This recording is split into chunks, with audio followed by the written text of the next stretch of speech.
Welcome back to the Paddle and Fin Podcast Network. We're brought to you by Pelican, built tough for all situations. Go to pelican.com. Yak Gadget, for all your fine kayak fishing accessory needs. Go to yakgadget.com. Eastport Marina, on the beautiful shores of Dale Hollow Lake. For all your lodging, kayaking, and fishing needs, go to eastport.info. Now let's get this show started. What's going on, everybody? Welcome back to The Reel Down. I'm your host, as always, Jimmy Skinner. Back with me again, Dan Perry. What's going on, Dano? What's up, man? Not much, man. Just trying to make it through the week. What about you? No, I've been working on my kayak. I finally got my motor up on there, and I'm waiting on I bought a damn S Anderson plug, and then I figured out I needed like a crimping tool. I guess I didn't have to, but I went ahead and bought one. So I'm waiting. It's supposed to be here Thursday, and then I can crimp it, put the plug in, then I'll be good to go. So just been messing with that. That's one thing that's cool about the Marinco stuff. If anybody hadn't used one, and it's, a lot of people like to cheap out and go with the I can't even remember, it's something marine, the real cheap ones you get at like Academy. One, that wire size typically ain't big enough for a lot of stuff. But the Marinco actually come with sleeves that you strip the wire, slide the sleeve over, right. And their terminals have dual Allen head set screws, so you can crimp it. It sends you the Allen wrench and it crimps. That way you don't have to, have that crimping tool because I think those accept up to like number 6 wire. That's what I ran all my stuff on, oversized, just because I've had heat issues and I don't really want to melt a hole in my kayak. That's right. That would have been it too. But I went the Anderson way. I don't know if I know that plug. It's like the two. I don't know. Is it the flat one? Yeah, it's kind of flat, like the golf cart battery. Yeah. I know what those are. I didn't know that's what they were called. I always called them welding plugs because all of our welders had them to connect our welding leads and stuff. Pretty cool. Spider. Got him. Poor little bastard. Holy cow. What the hell's going on up there? He's infested. Wow. All right. Well, so thanks for everybody for coming back to join us again for another week. This week, there was a ton of freaking tournaments in the world. There were 22 with over 25 people in them. So kayak fishing is in full swing right now. For kayak tournament fishing is in full swing. But this week we have the winners from the Hobie BOS show. Dan, you'll bring them in? Yeah. From the Lake Winnipesaukee. Yeah, we have the winner, Justin Largen, Matt Zapala, and Justin Lacass. Lacass, right? Lacass. Lacass. I said it right. All right. Well, welcome to the show, guys. Thank you for being on. Thanks for having us, man. Cool. Well, we'll start with Justin. Tell everybody who you are. I know you've been on before, and we tried to have you on not too long ago, but then we decided to do something else, but it worked out because you're on a couple weeks later. So there we go. Yeah, it worked out. Yeah, man. Yeah, Justin Largen, Virginia, and having a really fun year. Yeah, I'd say so. Kind of sound like you got some bugs or something in the background there. Somebody's got some buzzing going on. It got crazy there for a second. I don't know. Let me see. I think I know which one it is. That one? No, wasn't. Yep. Yeah, it's Justin. Yep. All right, Matt. How about you, man? Tell everybody who you are. Matt Zapala. I'm from Albany, New York. I'm supposed to say more. Yeah, sure. Well, whatever you want people to know, it's up to you. I've been fishing since I could walk. I grew up bass fishing in upstate New York. I did. I've gone through phases. I've done a ton of saltwater fishing for striped bass in the Northeast, from Montauk to Cape Cod. A lot of the inshore stuff along the Florida Panhandle and the rest of the Gulf Coast down to St. Pete. The big thing for me during my college years was catch and release land-based shark fishing. Wow. And that's actually how I got my first kayak. Was I needed a mechanism to get a further. 10-pound chunk of stingray over a sandbar. And so I got my first kayak when I was 16, and in addition to dropping baits, I started fishing out of it. So I've been fishing out of kayaks for like 17 years. I still have that kayak. I still use it in the rivers. So Wow. But yeah. So and then I don't have that much time to travel and do all those fun things anymore. So I'm kind of stuck doing more of just the freshwater stuff up here in upstate New York, and that's pretty much it. Cool. Heck yeah. And Justin, you've been on before, haven't you? No, I haven't. No. Okay. Well, I've listened a lot. I've definitely listened a lot. Oh, I'm sorry. I'm kidding. Yeah, I've never been on here before. I could have sworn we had him on too. I really thought we did. Well, tell us about yourself, Bubba. I'm from Rhode Island. I grew up in Maine, moved back to Rhode Island. I fished my whole life, all freshwater. I'm not really much of a saltwater guy, even though I live in Rhode Island, which is pretty crazy. But I started kayak fishing about 4 or 5 years ago. Traveled a little bit, do a tournament here, tournament there. But this year I really set out to really travel and do some more major tournaments. This was my first Hobie event. But I mean, this is the dream, try to cash as much checks as you can and make a name for yourself. Well, you're 1 for 1. Can't beat that for Hobie. He's got a few other checks back there behind him too. Yeah, I got all right in KBF. I got a second place on the Charles River a few years back. 6th place last year on Lake Erie. 9th place this year on Champlain, and 4th place this year on Messalonsky. Nice. There you go. All right. Got a good run going. Yeah, I got some momentum right now. I'm really trying to keep that going, especially going into the Susky, because if that works out, I'm sitting real good with points and might have to fish another Hobie event after that. Darnell, huh? Yeah. Are all three? Well, I'm a big river guy, so Wolf Fox River is actually okay. That's closer looking too, good right? to me. They're probably both about the same distance. Okay. Are all three y'all fishing the Susky?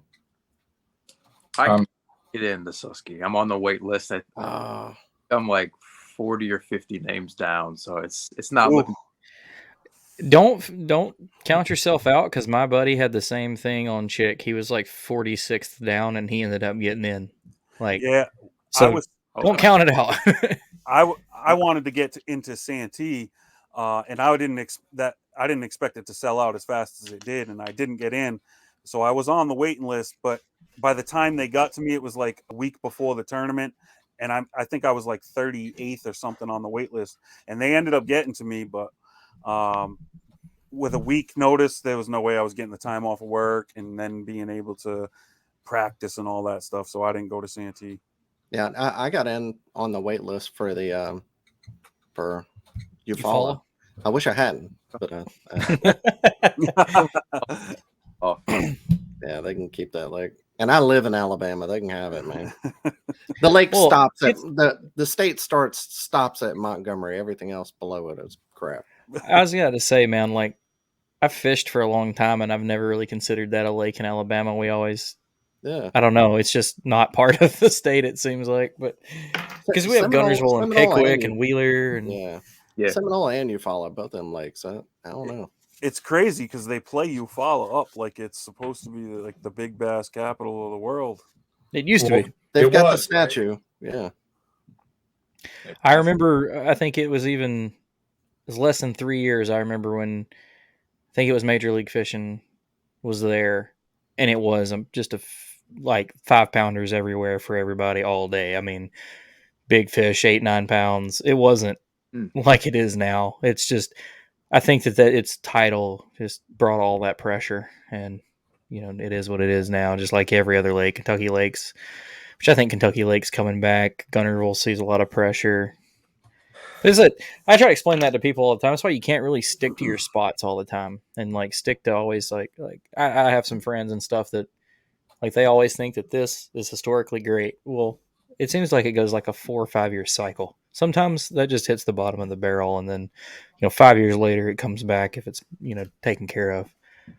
So maybe you follow and Seminole do you good, Dan. No, to hell with them. I'm not going back to either one. They can have it. Especially Seminole. But that's enough about me. Been sucking at Hobies. Who wants to tell us about Lake Winnipesaukee, like how it lays out and the whole deal? Kind of just give us a breakout for us Southerners who have never been all the way up to New Hampshire. I've been to Maine, but for some reason I never went to New Hampshire.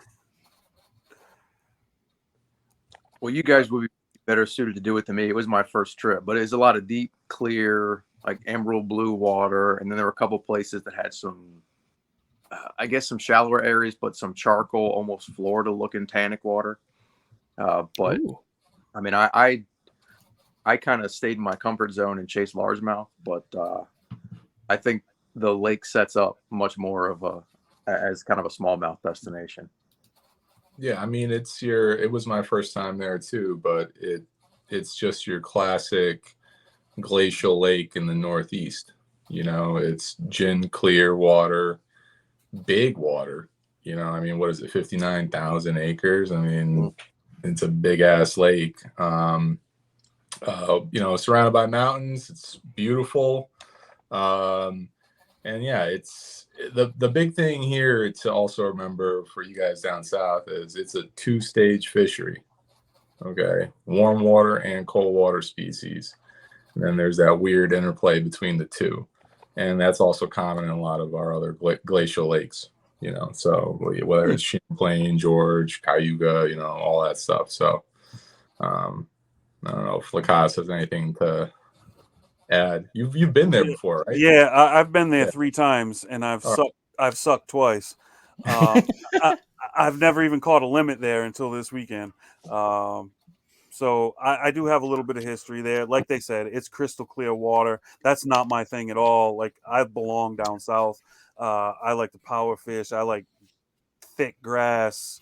But Winnipesaukee, there isn't much grass except for those few areas, like Justin had said, and he stuck to what he's comfortable with, and it worked out. And what's crazy is, going into this event, I was telling buddies, like, I'm going to go fishing for largemouth because that's what I do.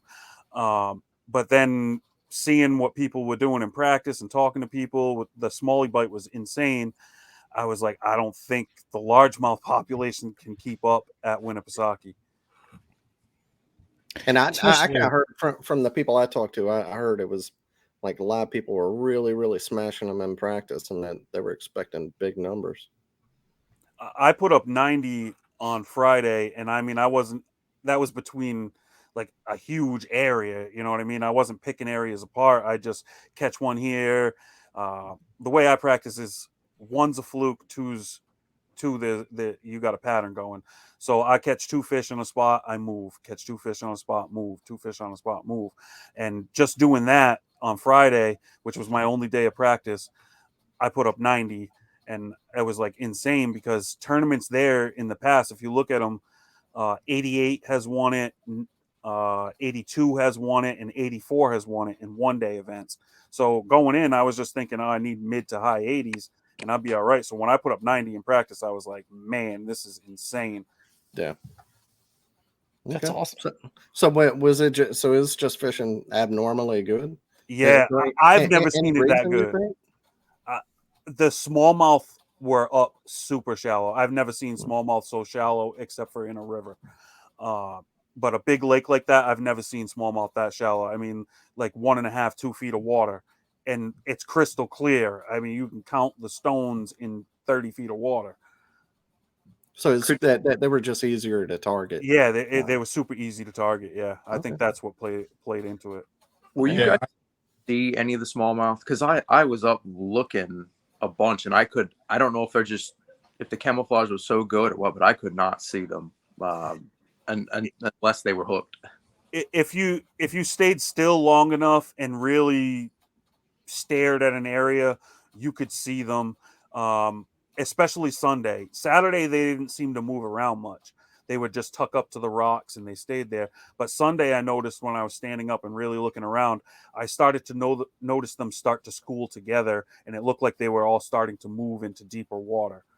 So for whatever reason, whatever was going on, and Sunday they were super spooky. Sunday, I mean, I was throwing a Ned rig, and you'd see a school of like 17, 18 inches cruising along, and you throw it in there and they're gone. In a second, it's like, what are you afraid of? This thing's an inch and a half long. Yeah. And they take off. But yet Saturday, if as soon as you threw it in there, they were annihilated. It's very weird. Okay. Well, since you're already talking about it, Justin, go ahead and tell us about, a little more about your pre-fishing on Friday. Was it just that though? Just a lot of running and gun, real quick spot checks, couple quick fish each time. Yeah, real quick. My buddy had been there all week pre-fishing, so I mean, I had a little intel on what was going on, and we launched. He's like, I was still planning largemouth, and he's like, nah, just come launch with me on Friday and just check it out, and then if you don't like it, you go fish largemouth. So I just asked him, I was like, what areas are you planning on fishing? And he told me the area he was going to fish, so I stayed away from that, and I went looking for stuff that I liked, and I found a hump right outside of this cove, and I caught a couple fish off of it, and they were good fish. So I was like, okay, they're in rock piles.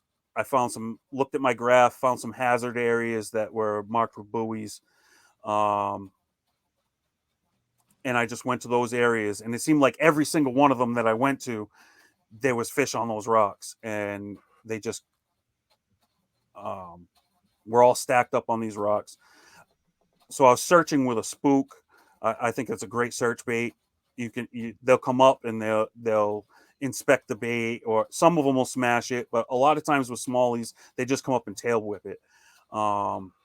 So I just worked the spook real fast and just marked where I was seeing fish, caught a few fish on a Ned rig, checked out some islands, caught some good fish there. I mean, it seemed like everywhere I went. So on tourney day, it was like, where do I go? Where do I start? Because it seemed like everywhere I went, I caught them. Wow. Just because you mentioned it, and I love throwing a spook. What's your favorite spook, or which spook were you throwing? The Strike King Sexy Dog Jr. Oh, not even a spook. Yeah, it's not even a spook. Killed me inside. I call it a spook because that's just It's a walking bait. Yeah. It's like calling a Yumdinger a Senko. Right. Like, right. A soda, a Coke. Yeah. Not the northern guys. No. Yeah, I like the Sexy Dog Junior.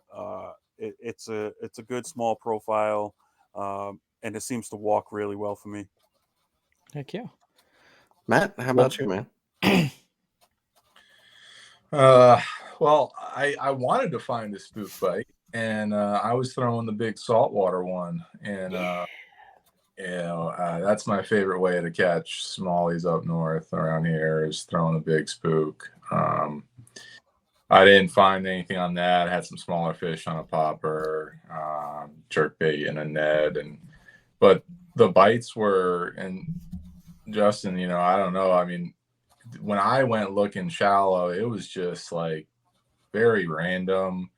I'd go hit an amazing looking spot and be like, I had zero, and then I'd go cast in some random place and I'd pick up a 15 fish, and I don't know, it's just I was like not finding the kind of stuff I wanted to. So then I did 14 miles worth of exploring and did a whole bunch of graphing offshore, found a bunch of, well, not a bunch, found a few different schools of bait getting harassed by smallies offshore, and that was pretty much all I really had going through practice. Even though I covered a lot of water, I didn't feel great about anything shallow.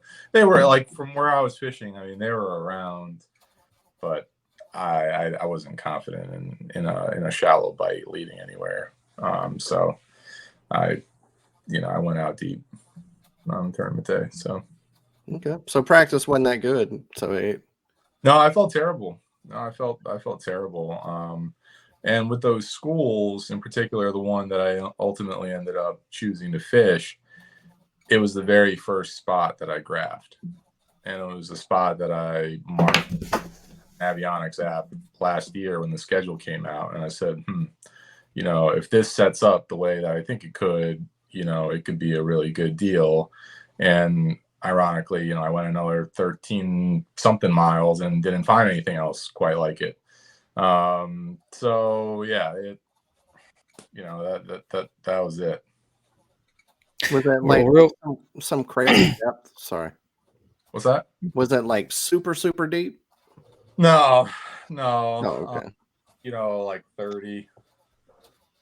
So for my riverness here, that's very deep. That's like I've 25 is about where I stop, and I'm still not confident at 25. I've caught bass on the bottom in 87. So Jesus, Wow. I like 2 weeks ago I graphed fish like that, like setting up just right. Looked over, it said 85.7 feet, and I was like, nope, just gonna keep going. I don't even know where to start. I caught one in like 40, 41. So at the Ella, but only one. That's the deepest fish bass I've ever caught. I've had some 30 to 50 fish days, real deep. Wow. I think the best I've done, and just because you were talking spook, is one of our little lakes here in the fall. You can find them schooled up at 40 feet, and it's a clear, real crystal clear place, and you can walk that spook over them, and they'll come all the way up from 40 to get it. And that's fishing deep my way, I guess. Like, get them to come to my area. On that, I want to ask you, on that saltwater spook, do you swap your hooks out, or do you just trust your hooks? When I'm not lazy, I'll swap them out to round bend gammas. Yeah, I hear you. Yeah. I definitely do the same thing. I always upsize my hooks 2 sizes on my spook. I feel like it makes it sit in place when you walk it a little better, and it just, for me at least, it's like increases the hookups. Yeah, I mean those standard Gamakatsu round bend trebles in the right size. I mean, man, they're really sticky, and the best part about the the 5.5 inch version or whatever it is it's got the 3 hooks. Yeah, Smallmouth. That, in my opinion, if you're not using a 3.5 inch size like Lacass over here, you need 3 hooks, as far as I'm concerned. So I've had them. I feel you, man. I've had them below that. I use the Spook Junior a lot, and I've had them, oversized hooks on that, and I've had them come up and do like you're talking about, tail slap them and just blow them out of the water, or see that big 6-inch one and still somehow only get one tip of one of the 3 treble hooks. Like, I don't know. Smallmouth, man, they're different. I'll say a warning here. I bought a Guggen topwater. Like here, Oh, I needed one air pinch. The field and stream by my house. That's like the only decent looking topwater they had, and that is the most hanging up son of a gun I've ever had. Like, you can't throw it out without it getting screwed up. I don't like any of their hard baits. Terrible. I don't care what people say about their soft plastics, and it could just be because nobody throws them. They catch fish. They tear up easy, but so does Senkos, and I still spend way too much on Senkos. So I don't. I that's the only Guggen I had, and it sucked. So just so nobody else buys any. Save your money. Justin, how about you, man?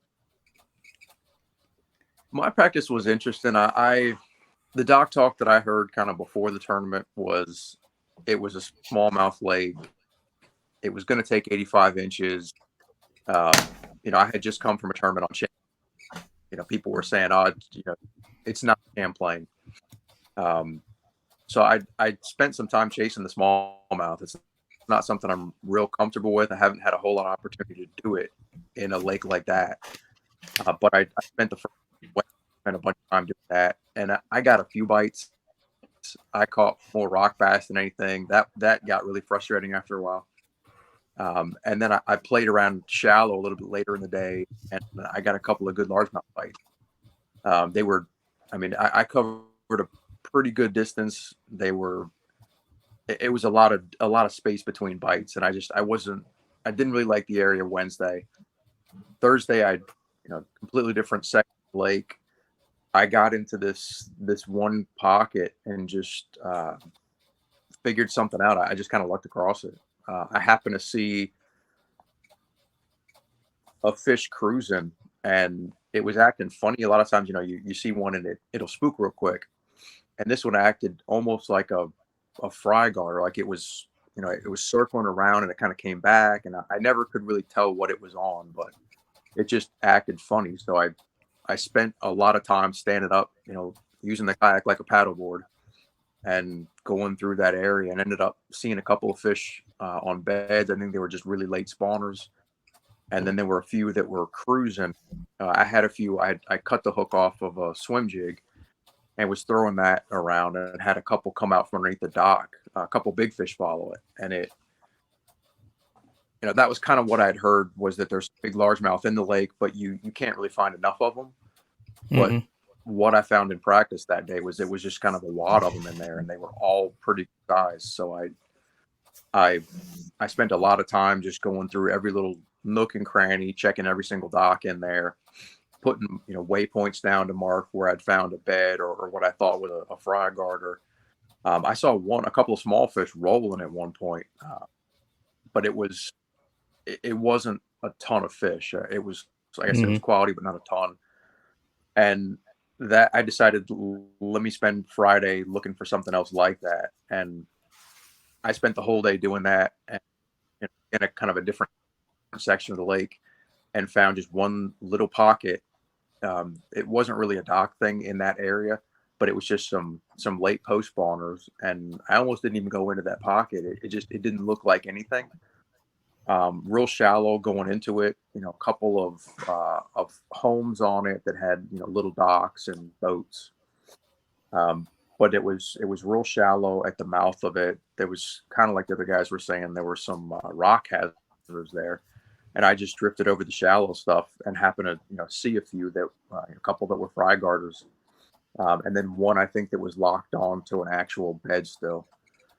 Mark those fish. I might have had 6 little waypoints, all kind of in a pretty tight cluster, and spent the rest of the day checking other areas, and never really found anything else. So I felt confident going into the tournament that I could have one good day, and then it was just going to be kind of a crapshoot the second day.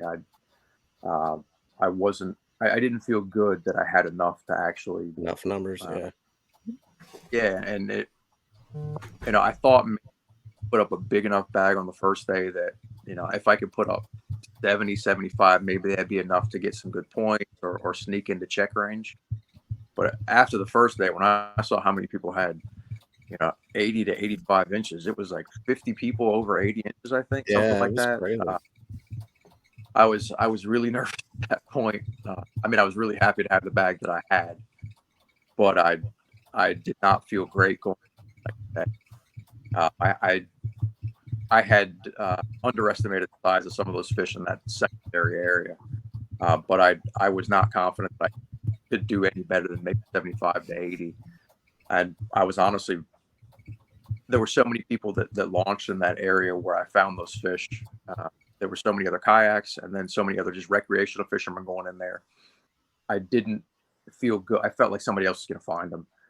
And those type of fish, one person, it doesn't take real long to kind of, mess it all up. And I wasn't sure if I could go in there and there'd be any fish. And it just kind of worked out the second day for me. And something to point out, Justin said earlier that, looking at like tournament history, how 82 to 85 usually is what it takes. And like you said, looking here at 51 people caught a minimum of 80 inches. I mean, that's insane to show how good it was fishing. And, I'm trying to, let's see. Day one, there were only the two of you. The two Justins were in the 90s.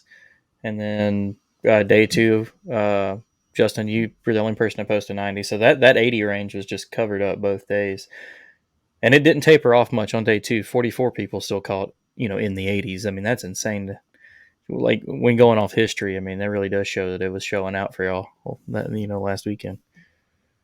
It sounds like for you, Justin Largen, it was tough because you didn't have that many quantity of fish, but you had the good ones Justin and Matt, is there something y'all did in particular to kind of weed through the bigger ones? Were you throwing bigger baits, or was it a technique or a certain area that kind of gave you a little bit bigger fish over the field? Because it seems like, so many people caught them. Well, I caught my big fish off the hump. So they weren't in that shallow water where I was catching like the 17s and a halves that were up shallow. So on Saturday, my two big fish came off the same hump in about 25 feet of water. Okay. And I went back there on day 2 and I didn't catch a single keeper off that hump. I caught a bunch of 9 to 10 inch smallmouth, and I had the live scope on that hump, and there was just like thousands of them. So I don't know if the bigger ones just didn't want to compete with the little guys and moved off. I have no idea what happened to my big fish spot, but it left me stranded for quite a while on Sunday. Yeah, I mean, for me, it was all in kind of what I was doing, which was very different than what everybody else seemed to be doing. I mean, I was pretty much exclusively targeting smallies, chasing bait, in deeper water. And I chose to focus on one particular school because I did catch 2 fish out of it on Friday during practice that were better than all of my fish that I caught up shallow. And on Saturday when the tournament started, my first 5 fish went 89 inches, and I had that by 7 a.m. So, wow, that doesn't suck. I just want to experience that feeling once. Just... this was hard earned. Okay, what I'm no, saying. I mean, I feel you. No, I don't even mean this tournament. I mean, I paid those dues. I said this the other night. I've never had a tournament, no matter how good of a practice, whether it's my home lake, nothing ever goes right in the morning. Ever. It's always like my fish, my smallmouth are like 5 miles away. They're gone. Something terrible happens. And this was the first one where it went right. And it exceeded my expectations. I was looking at, hopefully catching 85 there, and I would have felt pretty good about it. And I had, 89 by 7 a.m. And then, so size wise, the decision to focus on those schooling fish was a good one. And then on Sunday, they were, and I mean, I laid off of those fish pretty quickly. But on Sunday, they were much, much, much, much harder to catch. Still caught plenty, and in fact, I thought about it. I probably caught like 3 or 4 bags worth of like 86 to 87 and a half inch. Like, I want to say I caught like 10 that were 17 and a half, and those were my 2 smallest. I mean, it just, and then a whole bunch of 17 and a quarters and a whole bunch of 17 evens. And, but I only had 2 fish, over 18. So it was, that was the only trouble on Sunday. I got to get up north. I was going to say, I've got to get into a smallmouth fishery that consistent. Yeah. That's what I'm saying, man. We got to get the numbers up. You guys got to travel up here. We're always traveling down there. You guys got to come up. Yeah. Well, I mean, at the same time, I want to go get on the good smallies, but it's nice to have a giant largemouth in your backyard. It is. Trust me. I much rather catch a giant largemouth. Oh, I don't know. I like that smallmouth fight. It's nice. I mean, that 20 and a half I caught on Saturday, when that thing, it was like 25 feet of water, and that fish had to launch 6 feet out of the water when it came to the surface. It was insane. Yeah, the one I caught this weekend, that's the biggest smallmouth I've ever caught, weight and length, and I caught it in like 6 feet of water, and I was standing in the creek having to like run backwards because there was like nothing I could do to get it to me. He was outrunning my gear ratio, he was stripping drag, he was jumping, going crazy. I was freaking out, but it was awesome when it finally happened. I'd like to come up there where y'all are, so that could possibly happen like more than once every 2 years. How big was it? It was right on 20. I think it was 20. It was maybe it had been 20 and a quarter. I can't remember. So we actually measured it on a rod and then took a rod back to the board because we were weighting. We left the kayaks, but it was 4-ish pounds, and Nice. it was still built like a river smallie, so it was like that torpedo shape. But I've never seen one. I mean, he was probably 5 inches wide. He had linebacker shoulders, but it was like I didn't even know if it was a smallmouth when he first popped up because he looked so oddly shaped. I was like, I don't know what that is. It almost looked like a drum. And then when he freaked out, it was on. So, but it was sick. Yeah, then you want to go to some of the goby driven fisheries. Yes, that is just silly. I mean, you know, the St. Lawrence isn't exactly like there's nothing going on up there. I mean, I've lived in New York my whole life. I've only been up there once. It's not. It is a better place to fish out of boats. Although kayak tournaments there could be amazing too. But my first time there, I caught a 17-inch fish that weighed 3.9 pounds. Oh my god! And it was 17 and a quarter and weighed 3.93 or something, to give you an idea. So it's just the goby driven stuff, the Great Lakes stuff is just out of control. I'm telling myself I'm going to skip the beach trip one year with the family and try to time it around like perfect. I don't know when it would be of the year, perfect smallmouth time up there, and come spend like 2 weeks and just try to capitalize on something like that. I think it'd be sick. But enough about that. Let's get back to Winnipesaukee, because I honestly can say I've never even heard of this place before this tournament. So it's really cool getting them. I've been seeing the pictures, and like Drew posted one of his videos because the way he put, what did he say? His run came to a screeching halt. That's what he said. And so definitely, five tournaments in a row. Nice.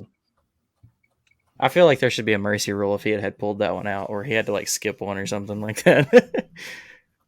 Because you're tournament, I had no idea that I was on anything that I could win with, but I was like, hey man, you let somebody else win this one. Dude. So was there a certain bait or anything y'all were catching them on? Anything y'all want to share? Almost every one of my fish came on a 48. On Saturday I threw goby bite, which is kind of a translucent color with it's like almost like a little bit of blue that kind of matches that water, but I don't know how to describe it. It's just a good clear watercolor. Are you wacky rigging it or Texas rigging it? I wacky rig it a lot, and I actually was initially thinking I would do a weighted wacky rig until I found out that New Hampshire doesn't allow lead, and I did see all that.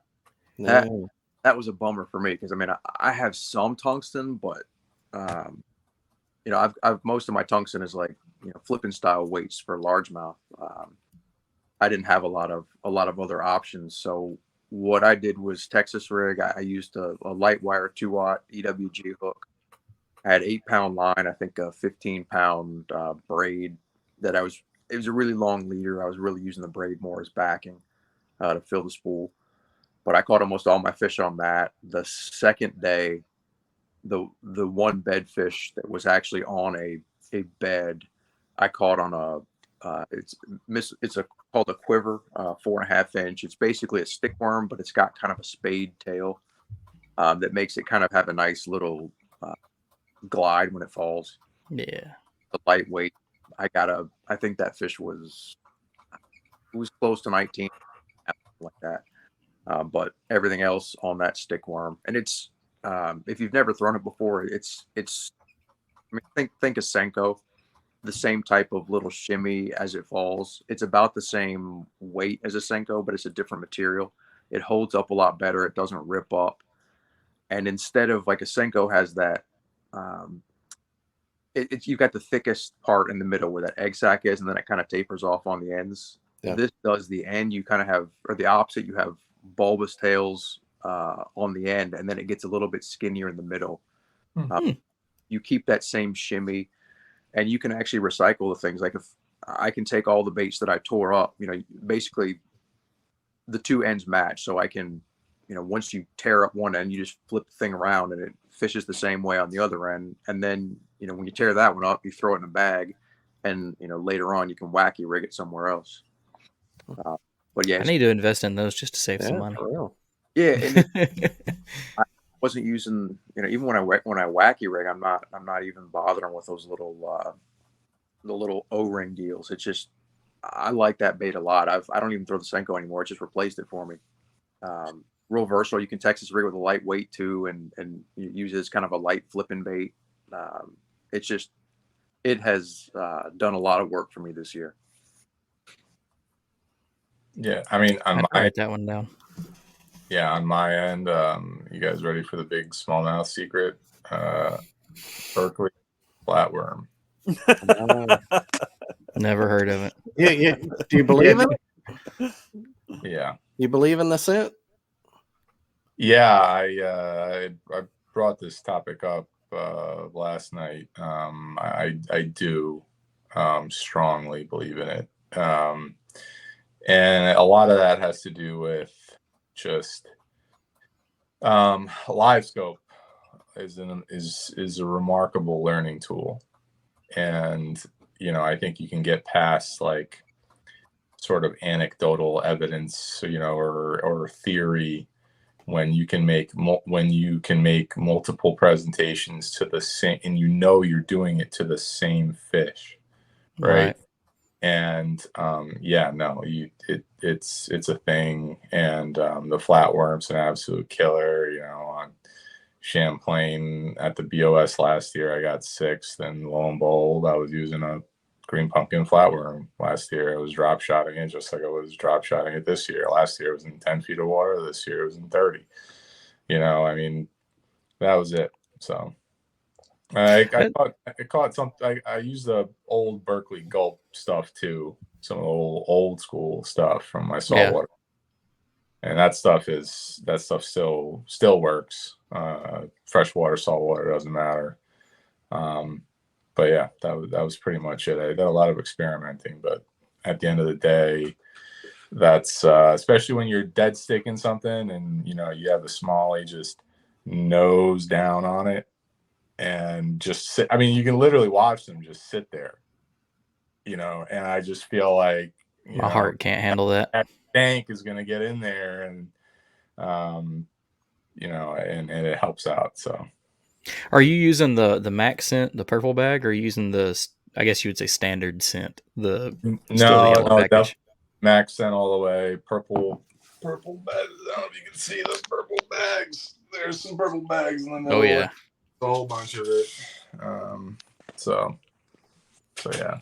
I wonder how it would be like if the Max scent versus because I spray all my stuff with scent during a tournament. I'm not, I don't know if I believe in scent, but I know I don't have anything saying that it doesn't work, I guess. And it's like I'm going to do everything I can. I wonder what's, if side by side what Max scent would do versus something else with like the new bait fuel or Bang or whatever you use. I'm interested in bait fuel. Me too. I'm interested because they say it's water soluble, and that's I mean, Max scent is it really disperses, and bait fuel in theory is supposed to do the same thing. It's a double-edged sword though. That also means that it disperses too much, or a lot. So I don't know. I'm intrigued. I mean, when it comes to my I use a ton of Z-Man plastics. I mean, bang for your buck and just fish catching ability. I don't know if there's a better way to catch fish when it comes to plastics.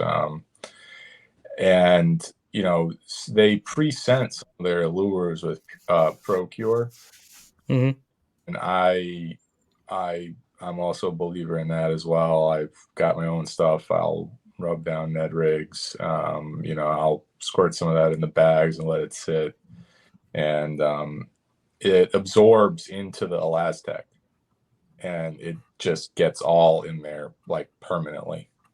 That's something that I didn't see advertised, and I mean, I haven't really paid that much to the advertising of bait fuel, but I grabbed a bottle and was reading it. because a lot of the guys you see on TV and stuff, like you said, they're just rubbing a bait down with it.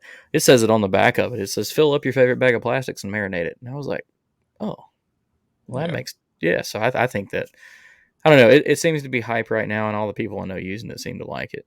So maybe there's something to it. Yeah, it's on the list for me to try out. I can't wait. I mean, I hope it doesn't hurt anybody, but I can't wait to see like the first person that's trying something new throws it on Z-Man and it just melts. Because the Aztec stuff's so sensitive. Like throw the hook in, come back, and you just get like a misshapen glob of plastics. It'd be hilarious. I use Bang because I like saying it. It like hypes me up now in the water. Spray something, bang, bang, bang, and it's like it gets me going. Greg Blanchard got me on the fish sticks, man, and the fish sticks. I still love the fish sticks. They still work. And the liquid mayhem stuff too. Justin, how about you, man? Anything stand out to you? It was pretty basic. I caught just about everything on either a finesse TRD or a big TRD. The finesse TRD, I ran that on a small 6-ounce EcoPro tungsten Ned rig head, and the big TRD, I threw that on a 3/16-ounce EcoPro tungsten shaky head moneymaker jig. That was pretty much. I mean, I caught a few fish here and there. Like I said, I threw the Sexy Dog Junior. I caught a few fish on that, and I did catch one cull on Saturday. At the end of the day, I caught that on a Beast Coast Fishing Lil Magnum tungsten jig. Beast Coast, that makes some cool stuff. They make some great jigs, man. That Little Magnum. I'm a jig junkie. Like I have literally 12 or more boxes, 3,600 boxes stacked full of jigs. Wow. Okay, I ain't that deep, bro. I ain't that deep. I got a lot of jigs, but I ain't got that many. When Beast Coast came out with that Little Magnum, I don't open those other boxes very often. Have you looked at their open water sniper jig? Yes, the football head, small football head jig. Mm-hmm. Yeah, I actually had one of those tied on this weekend. I didn't catch anything on it. Mm. It's basically he's lying. Do you prefer the big TRD or the OG? I prefer the big TRD. Same, 100%. Yeah. 100%. I use that a lot. I Texas rig it. I put it on a shaky head. I'll wacky rig it, but with a weighted wacky rig. I'll drop shot it. It's super versatile bait. Yeah. My thought is like if you ever need to use the finesse, just cut it in half. Like I've all but quit buying the small ones just because I always end up throwing the big one anyway.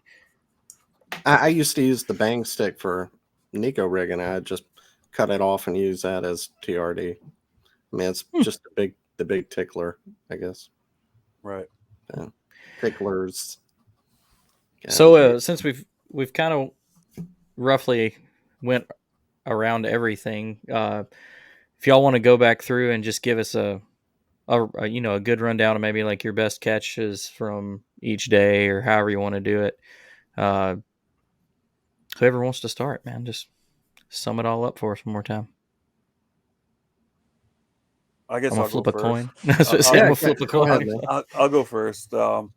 Obviously, the best catch of the weekend would be the 20.5 smallie on Saturday. I knew I needed some big fish, and I caught that fish in probably around noontime on the hump that was in about, I'd say the deepest water around it was about 40 foot. It came up to about 11 foot.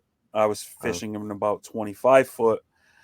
I caught that fish on the finesse TRD in 25 feet of water. So that was an epic battle there. It's a good looking fish too. That just keyed me in that the bigger fish were going to be there. I waited there. I don't know. I think within 20 minutes, I got the 19.5. You probably have the time on there, Jimmy, on Tourney X, if you have that up. But, yeah, I'll just pull it back up.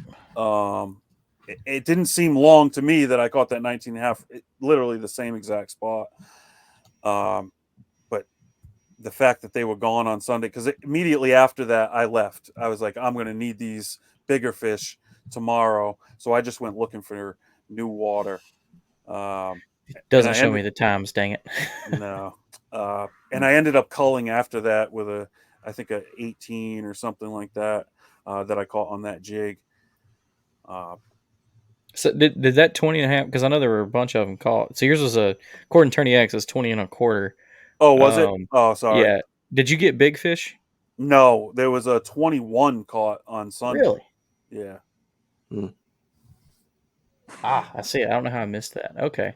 I saw there was a bunch of 20 and a quarters, so I didn't know if you had I know you would have had the biggest second fish, so I didn't know if you got you a little more change.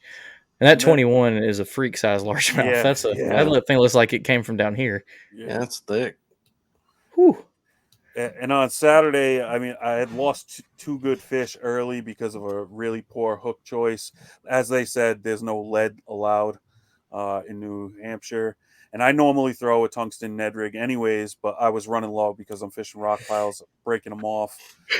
So I went to a tackle store, bought some Ned heads that they had, and I'm not going to bash the company on here, but I won't use them again because I lost two good fish. Immediately cut it off, tied my last original one back on the Eco Pro tungsten, and didn't lose another fish after that. But the very next fish that I caught after losing that just changed I mean, you guys all know you lose fish in a big tournament like that, especially when you're leading in day one. That can ruin the rest of your day, the rest of your tournament. Oh yeah. So catching that next fish, that was probably the most important fish. It was only like a 17 and a quarter or 17 and a half, but it was the most important fish of the weekend because it just gave me that confidence back. And really put me in my place to go out and at least scrounge up the best limit I could to keep myself in cutting a check and qualifying for the TOC. And Rhode Island, y'all are having a good team in the KFL, a good year in the KFL this year, right? Yeah, we're 1-1 right now. We struggled the first game. We had to make some lineup changes, but we made it to the conference championship last year. We ended up losing to the Maulers, obviously, because they went to the championship. But we just beat the Maulers on their home turf last weekend or the weekend before. So that felt good. That's the first time I've heard anybody doing the KFL thing, like have a bad tournament and say we had to make some lineup changes. I don't know why. That just sounds brutal. I'm a straightforward, real talk kind of guy. I'm not going to sugarcoat nothing. No. It's just like I don't feel like anybody. I mean, I'm sure some of y'all take it seriously. I take it very seriously. If you're not willing to put in the time and the effort and be a part of the team, to me it's like Major League Baseball or NFL. Like you're gonna do your job or you're gonna sit on the bench. There's somebody right now sitting there with their hat pulled down. Like, they are. Yeah, he's talking about me. I'm sure. I'm sure. I love it. But I love them. I love them all. I mean, we fish together as friends. But I mean, right to their face, I'll say the same thing here. If you're not doing your job, Dan, are you that hardcore on y'all's guys? We made a whole new team. Hell yes, I am. I scratched everybody. And that's not, we had other reasons for that, but it wasn't just like we thought those people sucked. They had a good team. Y'all did great last year too. Yeah, like them, we made it to the conference championship. So we both got like 3rd/4th, right. However you want to say it. Yeah, we got paid. Yeah. Right. Yeah. Yeah, on my end, as far as like a couple like recap of like highlights and stuff, I got a few. I mean, the biggest fish I had this tournament was a 19-inch fish that was basically like, doesn't really do it justice, but width-wise, this thing was like a barrel, and stuck it on the drop shot in 30 plus feet. And when you hook a smallie like that and it goes full speed vertical and just comes to the surface as fast as it physically can and comes flying out just straight up, no arc, just and then just shaking the whole way up and falling down back. I mean, it's just, it's awesome, Stay and on, stay on, stay on, stay on. yeah, I mean, I lost one, and ironically, when I started on day one and I had the 89, I lost a larger fish, right? It did the same thing. That was the only fish I lost this weekend, but it went full vertical, could barely keep up with it, and it's just amazing. They're like rockets. So that was just a really cool catch. I had another one jump into the kayak from like 5 feet away and ended up between my legs, like just somersault, just straight in, landed between my legs. Went bonsai on him. What's that? When what bonsai? No, not bonsai. Kamikaze. There you go. Kamikaze, yeah. Pretty much. I mean, I had the net stuck way out to go get it, and it was just coming my direction, and it just came right in. That was cool. And then I honestly, crucial fish for me, my last call on Sunday, which gave me the little baby quarter inch. Yeah. Oh man. It was an 18-inch fish. This is already after the boat traffic started in my spot. It was brutal. And I got to tell you, I catch a lot of smallmouth. And this fish, the fight on this fish was unbelievable. Like I couldn't get over how I would get it just barely outside of net range, go straight back down all the way 30 feet to the bottom. And it would come back up and do it all over again. And I was just blown away because I've caught some really good smallie that never put up a fight like that. And that fish was so important, and like it had me sweating for like minutes. Was it the 18 or the 18 and a quarter? The 18. The 18, and it's like barely 18, like barely, like barely 18, barely. My last two 17s on Sunday, I must have wasted so much time trying to get those because they're so close to 17 and a quarter. Both of them so close to 17 and a quarter, and I couldn't get them. I know, just barely 18, but man, she fought. It was unbelievable. Like I'll remember that one for a while, and you get to watch them straight up and down, and with the sun coming down and the crystal clear water, it was a ton of fun. It was just a ton of fun. Sounds like a great place. Another Great Lake Hobie chose. So. Yep. Justin, how about you, man? Oh, he's muted. There we go. I think my biggest fish, or not necessarily the biggest fish for me, but the fish that was most important was probably I guess it was the 5th fish I caught on Sunday. I had gone several hours. I had a big flurry. I mentioned earlier that second area where I decided to start. I was really fortunate. Nobody else found it. Nobody else was messing with them. And I caught them quick in there. Within 15, 20 minutes, I had 4. The small one was 16. So I knew I had a chance if I could just get one more big bite. And I spent several hours. I think it was 9 o'clock when I decided to bail in that area. Ran back to where I fished the first day. It was about a 45-minute drive to get to the other launch, and a pretty quick paddle to get in there. But then I fished for a whole another hour without a bite. And I'm just thinking, I'm thinking I'm going to blow this.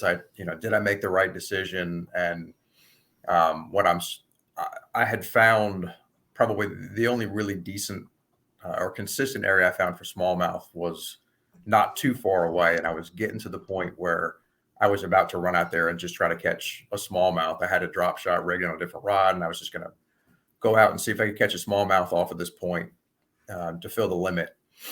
And I, skipped the Missile 48 alongside of a boat.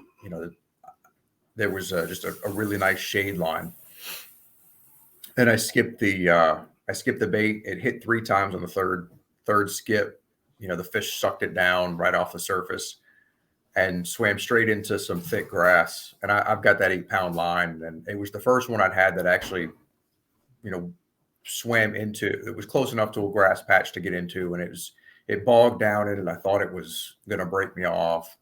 But when I got that fish out, and actually got on the board and saw it was 18.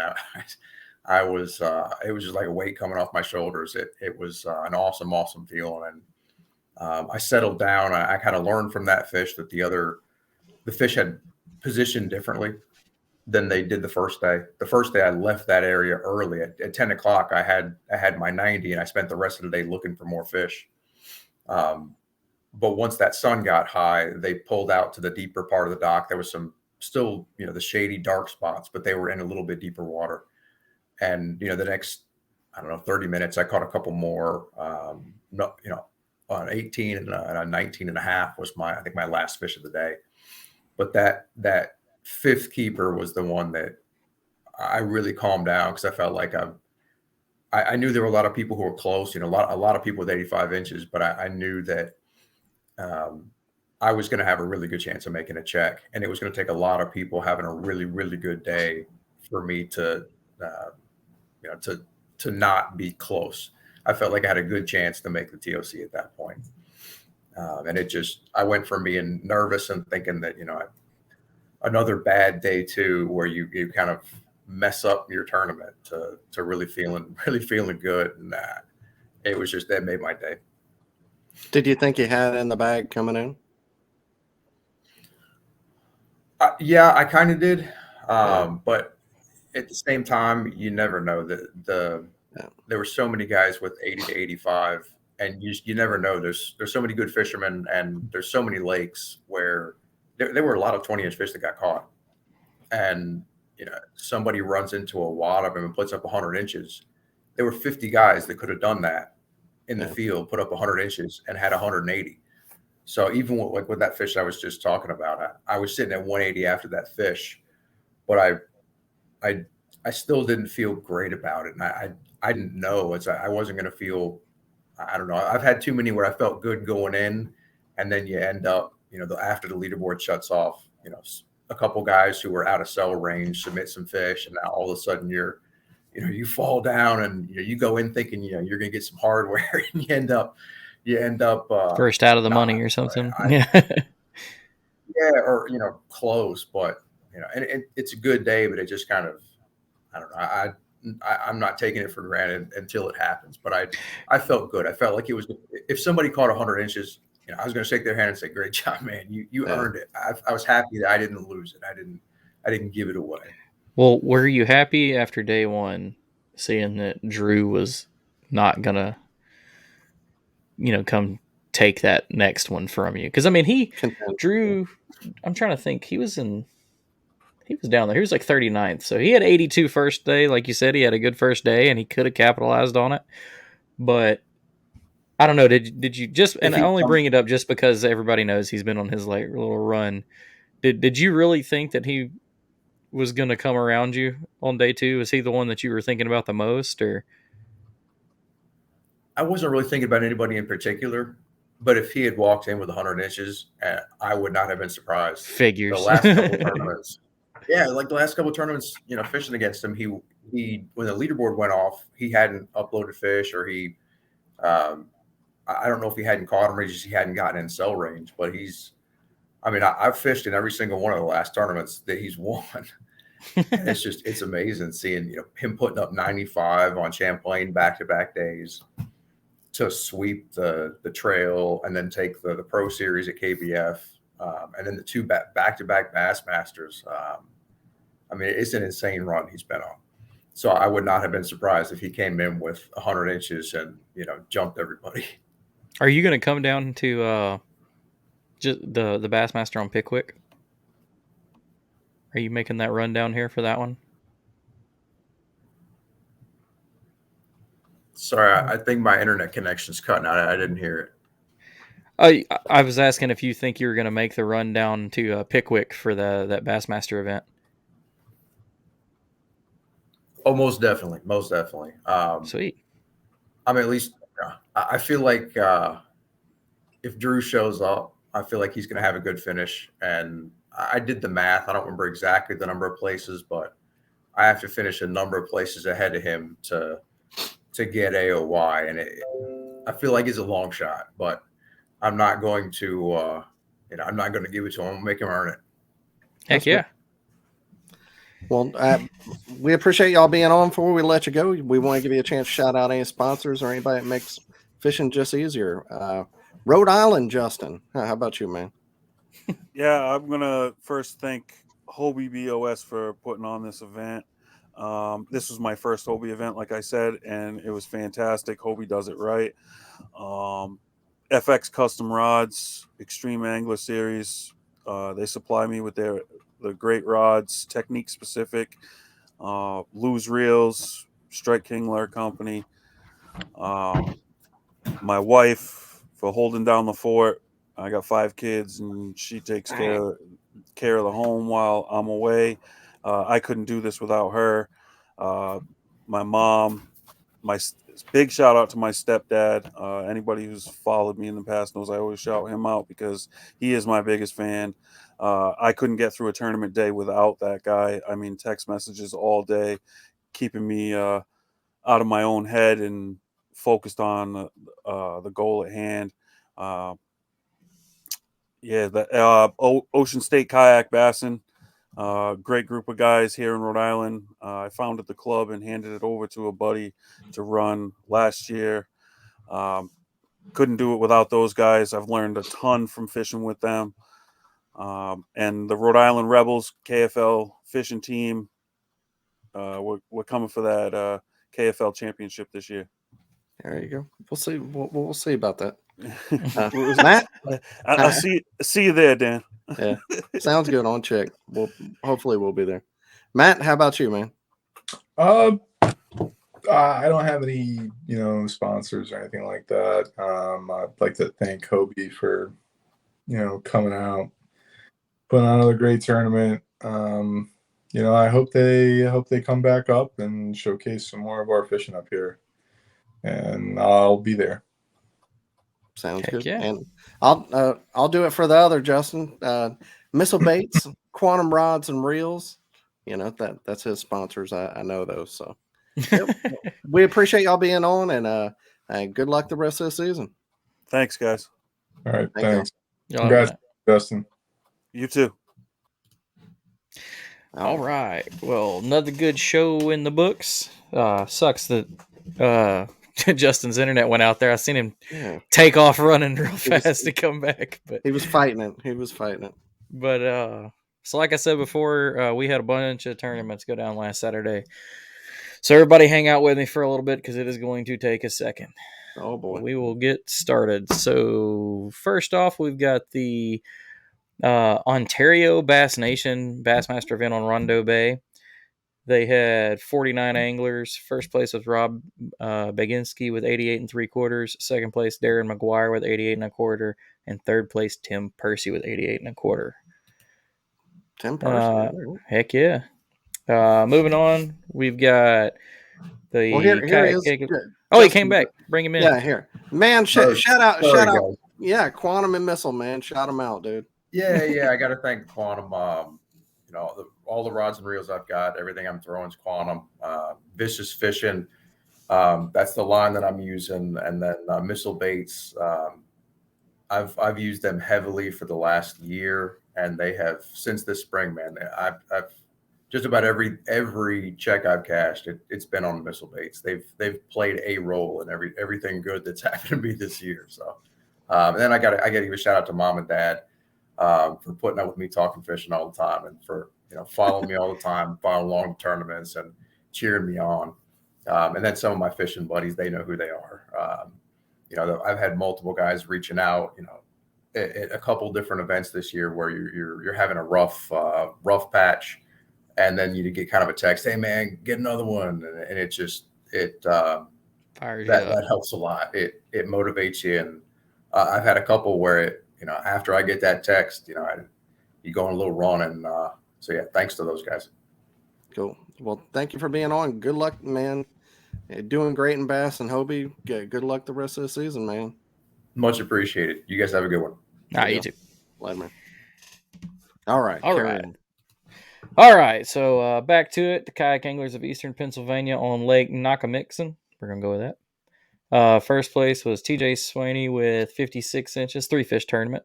Second place, George Lower with 51. And third place, Scott Van Derritt with 50.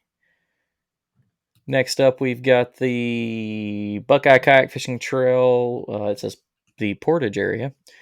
67 anglers. First place, Aaron Stallabom with 95 3/4, big bag. Second place, Reese Stalton with 95. And third place, Brian Slayton with 91 3/4.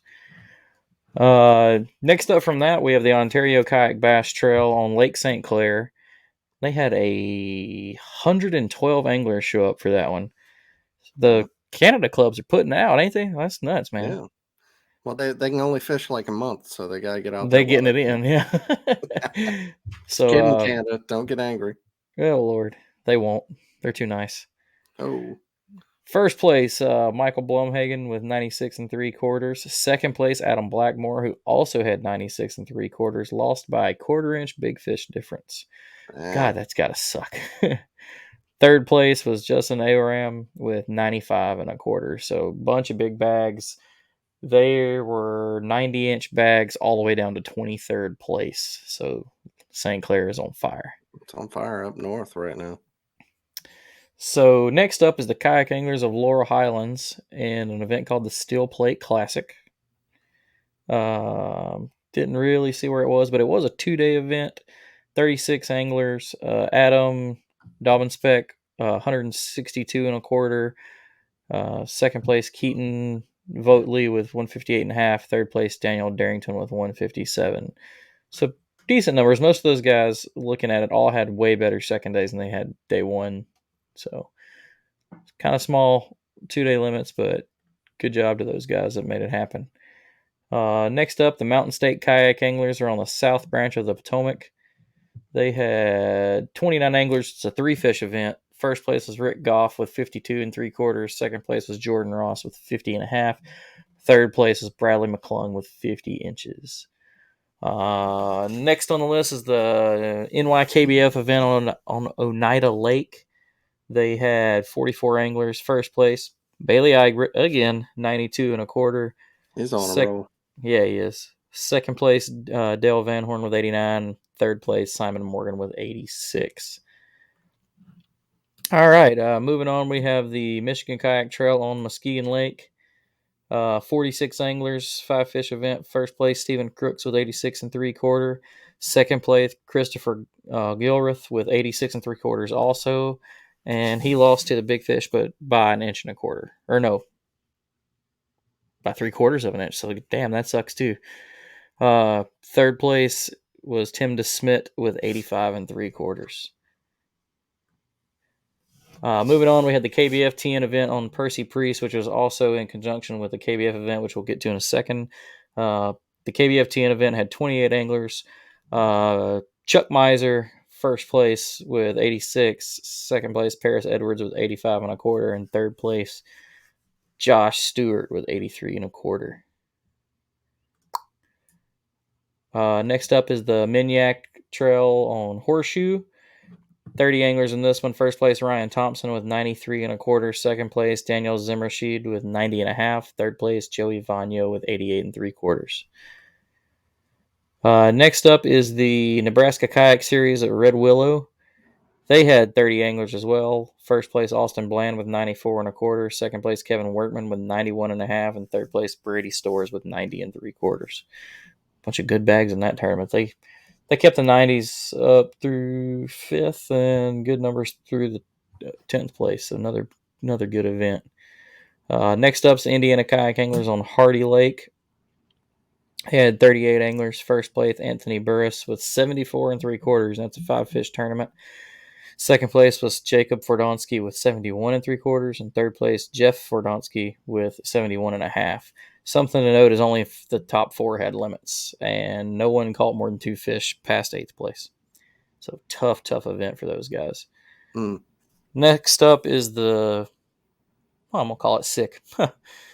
It is the SIKC. I don't even know who this is, but Coffeen Lake.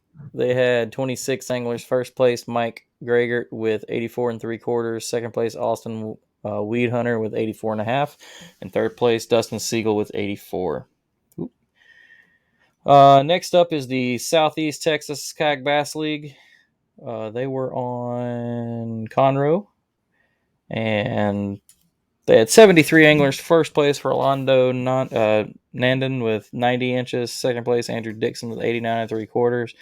Third place, Jared Parker with 88 3/4. And if you're interested in that one, go check out Armando's show over at Bass Kayak and Beers. He just had Orlando on this week, I think. And he had a freaking mega. He had like a 25 in that. He had a 25 and a half. Is that what it and was? Yeah. Oh, Dude, and it fills up the Catch X board in Yeah. just every way you'd want it to. Like, it's so big. That- man. that's the biggest fish I've seen this year. Yeah, I think I saw 126 in the spawn, really? but it was in like a statewide thing. I mean, it's still a great fish no matter how you look at it. I don't think we covered it. I just think I remember seeing it Yeah. because it was like 6 people in it or something like that. But still, that's a big fish. All right, so we have the NRS Inland Kayak Open event on Dwarshak Reservoir. We had 44 anglers in that one. Dan Simrasheed with 91.5, Joshua Duggar with 78 3/4, and Trey Potts in third with 77 3/4. Next up, we have the Colorado Kayak Fishing Club. It was a multi-species event. So they had 43 anglers. It was trout and pike. Paul Roth had a combined of 118.75. James Sandrovich with 113.5, and third with Brett Wendling with 111.5. And what I am seeing is I think you had to have 3 trout and 2 pike, so that's a pretty cool little mix it up tournament right there. I saw. We already covered that one. All right, last two. We get over to the KBF world. Got to swap screens to pull these up. All right, so We're now looking at fish, stinking fish and chaos. I'm gonna say it, trash. Yeah. I'm not even gonna get into it. Never mind. It sucks. I was about to. It sucks. Yeah, I just don't like it as much. No. Hey, and Dwayne, if I know Dwayne might or might not listen to this, your whole front page, bring back the old way. That was better. So, if I'm going to put down one, I got to put down the other a little bit. There you go. But Fishing Chaos is not awesome. Well, like I said, there was a KBF event with Percy Priest Lake with that KBF 10 event. Trail 1, Chuck Miser, who won the KBF 10 Wednesday 1 with 86 inches. Ron Hillmeyer was second with 84 3/4. Josh Stewart was third with 83 1/4. The Trail Day 2, Demon Henderson won with 81.5. Jared Stanley won with 79 3/4, or second place with 79 3/4. Anthony Winkleman with 78.5. And the Pro Series event was won by Gene Jensen with 156.5. Russ Snyder's was second, 153 1/4, and Jody Queen was 147.5 right behind him. Gene came back and totally redeemed himself. He did for now, until something gets said, I guess. No, no, he learned. I mean, he didn't, in my opinion. I'm not getting into it. He didn't cheat. He did not cheat. You try to get every advantage you can, and that he one, did just that. It was just a little too close. You know? And I guarantee you, I have been fishing in a marina and missed the freaking no fishing sign before. I mean, I do it like from the bank all the time. I'm sure I've done it in a kayak and not realized that you're not supposed to be in there. But next up, we had the last one was the KBF event on the Lower Otay. Otay. Trail 1 event, Mark Chrisman, 88 1/4 for the win. Chris Harris was 88 for second, and Steve Buckner with 86.5. Trail Day 2, Steve Buckner comes around and gets a win with 88 1/4. Damian Towle with 87, and Lance Engel with 83.5. And my man, we had him on not too long ago, the Pro Series winner, Dominic Doan, comes in with 166. Damian Towle, second place, 165.5. And Lance Engel, 164.5. So there we go. A lot of talking, and I'm tired of talking tournaments for this week now. Jesus Christ. Congrats to everybody that did really good. Thanks to everybody that keeps up with us. Make sure you check it out on YouTube. Share us up. We love everybody, and we will probably see y'all next week if y'all don't get us canceled. Hey, and follow my YouTube, Daniel. And Perry follow Fishing. his YouTube. I'm He's at trying to get 1 million. 160. I'm trying to get to 200. Damn it. Same thing. Come Everybody on. go check out my Instagram, Jimmy Skinner Fishing.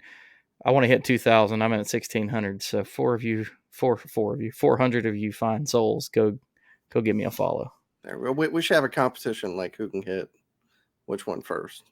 I'd actually have to start doing a lot more posting again, so you're going to win. I post a lot on YouTube. I'm Man. giving out juice over there. Go check it out. I posted, I went for, I don't know, 8 months without a post and finally got back to it. So I'm stockpiling footage, though, so it's coming. I hear you. We see everybody. We love y'all. Peace. Later. Thanks for tuning in to another killer episode here on Paddle and Fin. Be sure to drop a 5-star rating, a thumbs up, or smash that subscribe button on any platform you're listening in on. Be sure to check us out on Waypoint TV, waypointtv.com. Make sure you sign up for the Fantasy Kayak Fishing League at paddleandfin.com/fantasy. You could support this show through Patreon, patreon.com/paddleandfin. Don't forget to check out the website, paddleandfin.com. Catch us on YouTube. If you got a question, comment, or want to see a future guest on the show, be sure to email us at paddleandfin@gmail.com. Shout out to our show supporters, Yak Gadget.